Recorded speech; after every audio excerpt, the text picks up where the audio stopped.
Hey, what's up, everyone? This is me, Camilla Margot, and or Aaron, whichever you know me as. Today, I'm going to be talking about gender dysphoria, and this is a second part to my. I'm piggybacking off of the reasons I did not do GRS, SRS, and the reason that I didn't choose to have that surgery was just a cost-benefit analysis. I actually wrote down on pen and paper pros and cons of that particular procedure, and I compared it and talked to a lot of my friends. The one thing I will say is if that surgery was more refined and there was less complications, I would probably get it. And if I was born 20 years later and did started my journey in the 2030s, maybe medicine will be advanced to the point where it's a more successful procedure overall, but there's too many risks. And for me, my dysphoria is limited to what people can see. And unfortunately, one of the things that I dealt with is feeling things that people cannot see. And dysphoria makes me feel like they can see it. What am I saying? Basically, dysphoria makes you feel very hollow and invisible. So I feel like when I'm in a store, if I'm feeling dysphoria, I feel like everyone can read my thoughts. I feel like they know exactly what I'm thinking. And it's a very annoying experience, and having to live a majority of my life that way is very painful. And it's hard because I constantly sought attention in the wrong ways, and I did that by being the class clown growing up, or drinking, or trying drugs, different things just to constantly try to fill the void that was in my soul and my heart and in my mind.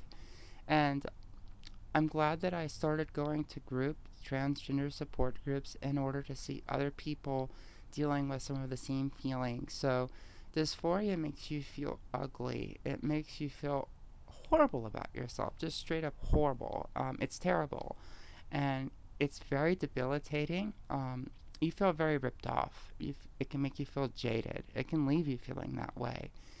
I felt ripped off, and I felt like I got cheated out like the first 19 or 20 years of my life, and there's no way to replace that. And what's weird is, since I started my medical journey, my journey of transition, um, that void in my soul has gone away. I'm a lot happier with the person I am, and I'm happier when I look in the mirror. For the first 20 years of my life, I had like longer hair. I was always considered very pretty for a boy, and I straightened my hair. Like since like 99 or 2000, I started doing that when I was little, and I was constantly doing things that were feminine just to try to make up for what I didn't know was going on. Because back in the late 90s and early to mid 2000s, trans issues weren't as prevalent and talked about as they are now. And even though I'm one that's not for being super open to everyone joining the community, I do believe that everyone is entitled to feel or identify the way that they want to. I'm not here to gatekeep or tell people what to or what not to do. I just share my own thoughts and my own experiences, so that hopefully, if someone has similar values or feelings that I feel, and has similar, what I consider morals, um, like not letting children transition medically or chemically sterilizing them when they're 12 or 13, I'm a little bit more conservative, so I don't support trans people doing that young, or children, I should say.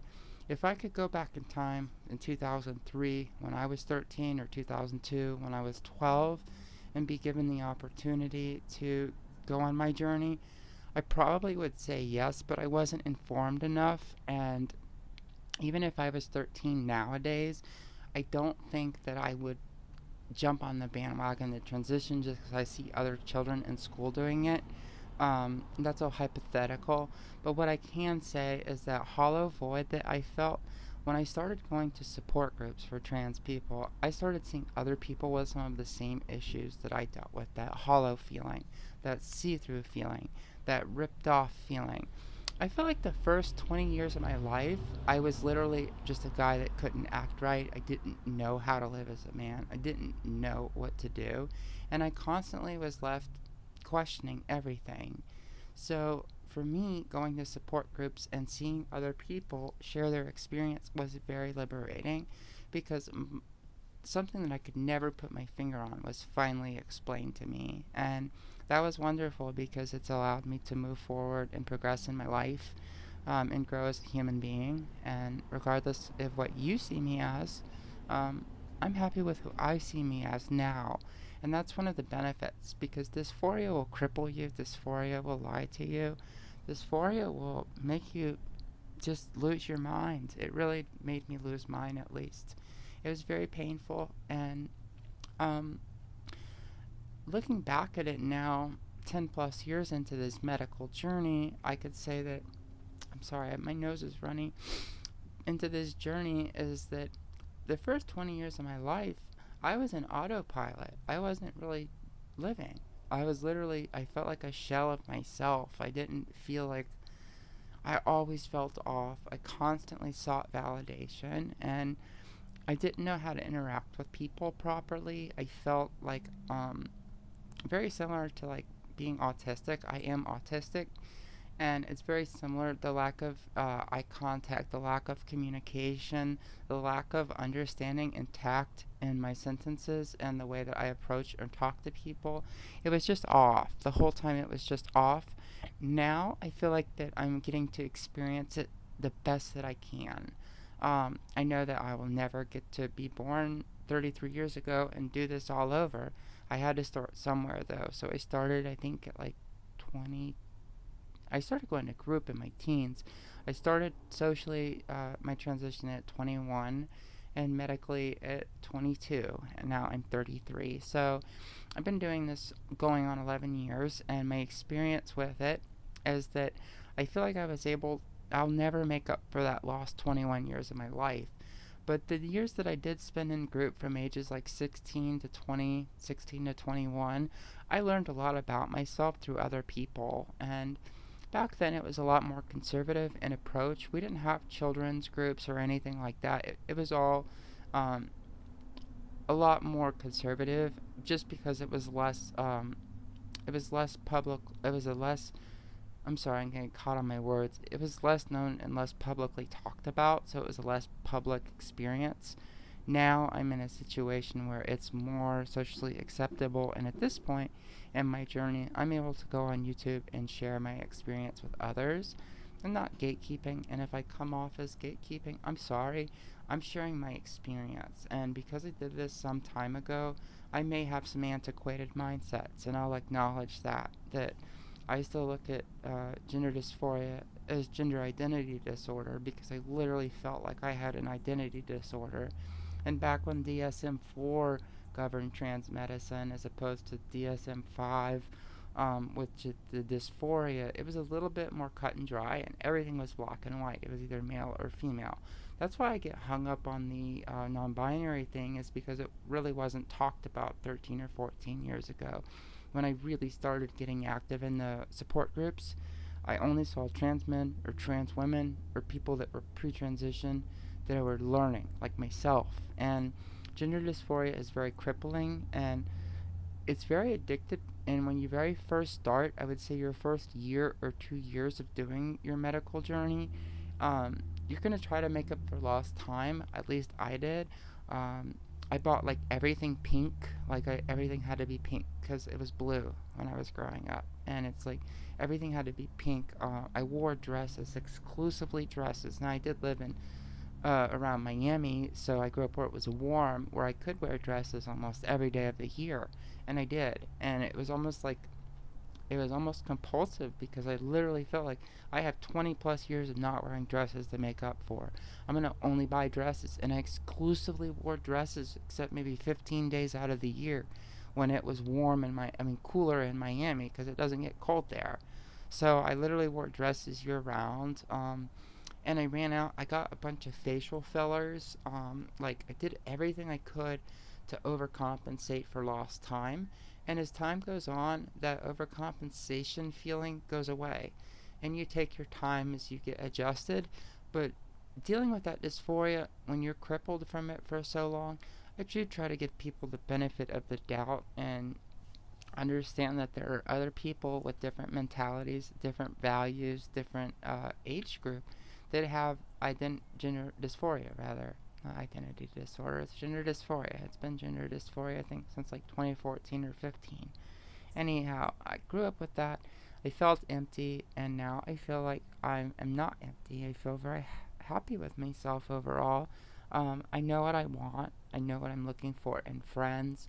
I know what I'm looking for in a partner, and I'm happily in a relationship for many years now, and I will be tying the knot and getting married this coming June. So that's something that I'm super excited for. I was married one other time. I lost my husband to cancer. January of 2017 is when he passed, and it was a very hard time. I had someone comment, "What's the hardest time you've dealt with in your life?" That was probably the hardest, just because it was very depressing, and he was a very nice guy. It was my first serious relationship as an adult woman, and my experience of living as a woman. It was my first experience, so it was wonderful. And he got sick and died, and 3 months later, it was so quick. I didn't know how to process it. Now I've learned what to look for in the partners. I've learned to keep to myself and in my real life, not to tell people at work or my neighbors or anyone that I'm trans, because I know that there's a stigma, and I understand that it's not socially acceptable to everyone. So I found that it's easier to not rub my transsexuality in everyone else's face. I can do that here on YouTube because people are either clicking on my recommended video or they're actually searching my videos, so I can talk about this and not hold back with it at all. But my experience with it is that starting HRT and just getting minor face work like facial fillers. I got Juvederm in my cheeks and my lips, my bottom lip, and that was the first thing I did. I had a rhinoplasty, and I had my rhinoplasty in 2015, and that was my first FFS procedure. And this time I found out today I'm getting my brow bone, my feminization brow bone surgery. So I'm getting my brow bone shaved right here. It's in this area. It's why I wear bangs. It's why a lot of women, trans women, wear bangs. We can hide our manly foreheads. And so once I get my brow bone, I'll wear my hair back more. Once I get that brow bone shave, it will round out my forehead, and I make it. My hairline is actually really great for a trans girl. I have a really good hairline in the fact that it's not super far back. It's not receded. I started HRTs very young, and as a result, one of the benefits of starting younger is that I didn't lose any male pattern baldness. But getting that brow bone shave is going to be a big milestone in my life, just like my FFS was. And I started with the rhinoplasty, facial fillers, rhinoplasty. That was a great start. I never had to get a tracheal shave. I never had Adam's apple. So there's like a lot of benefits to transitioning young, and I see why teens would want to. But at the same time, when you're that young, you're so impressionable that I do think that anyone should wait till they're at least 18 to 20 years old when they're able to truly make a truly informed decision, because you can literally lose everything for this decision. It's almost like you can lose more to this than being a drug addict. Literally, you could lose everything because people don't understand it, and that's that lack of understanding that drives us to not being accepted, or only being accepted by people who really love us unconditionally, that accept us either way. And I apologize for noise. I am outside, but I'm just going to end this video off with the fact that dysphoria is crippling, and dysphoria can make your life unbearable. But if you get with the right therapist, I recommend finding a therapist that could specialize in gender and help you, and just talk through it. If you have any questions, feel free to comment. If this video is helpful, like and subscribe. I really appreciate it. It helps my algorithm. I'm going to cut this video short because it's loud outside, and I'm still getting my carpets done, so there's people in and out of my house right now, so it's impossible to extend this much longer. But I hope this video helps, because I just wanted to touch base on what dysphoria was like for me, and the real reasons why I waited until I was in my early 20s to do this. And I'm glad that I did, and it gave me a lot more insight, and I value myself as a woman and as a person a lot more, because I had time to go to therapy. I had time to spend talking to other trans folks. I had time to process what I was going to do because it's such a big change. And lastly, I'm just going to say that I had someone say in a comment on my last video, no one's born in the wrong body. You're right, no one's born in the wrong body, but you may be born in a situation like, imagine being born with a deformity. That's how I felt. And getting these procedures helps fix that. And I literally felt deformed. And I know that sounds very terrible, but dysphoria is crippling. It's so crippling that I felt deformed. And this is the best thing that science has to offer at this point for people like myself. So I hope this video helps. I'll see y'all next time, and I hope everyone is doing well. Please comment if you have any questions. Just please don't be rude or ignorant, and no immature sexual questions, because I've been deleting those as well. That's inappropriate.